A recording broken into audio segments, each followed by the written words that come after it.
Mullaperiyar baby dam ബലപ്പെടുത്തൽ കേരളത്തിലെ 5 ജില്ലകളിലെ ജനങ്ങളുടെ ഉറക്കം കെടുത്തുമെന്ന മുല്ലപ്പെരിയാർ സമരസമിതി.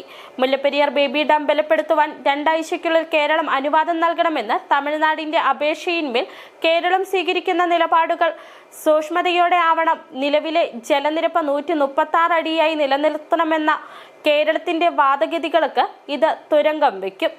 ബേബി ഡാം ബലപ്പെടുത്തലോടുകൂടി 152 അടി ആക്കണമെന്ന തമിഴ്നാടിന്റെ നിലപാടുകൾക്ക് സാധ്യത കൂടുമെന്നും വിഷയത്തിൽ സർക്കാർ 5 ജില്ലയിലെ ജനങ്ങളുമായി കൂടിയാലോചന നടത്തണമെന്നും സമിതി ആവശ്യപ്പെട്ടു.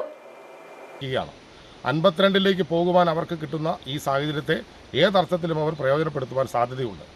സുരക്ഷിതമായി ആണോ ഡാം നിൽക്കുന്നത് എന്നുള്ള കേരളത്തിൻ്റെ വാദങ്ങൾക്ക് ഇന്നും ഒരു മറുപടി കിട്ടുവാനോ അല്ലെങ്കിൽ ഗവൺമെൻറ് ആ വിഷയത്തിൽ കൃത്യമായ ഒരു ഇടപെടൽ നടത്തുവാനോ കഴിഞ്ഞിട്ടില്ല എന്നുള്ളതാണ് ഈ വിധി പ്രസ്താവനയിലൂടെ നമുക്ക് മനസ്സിലാക്കുവാൻ കഴിയുന്നത്.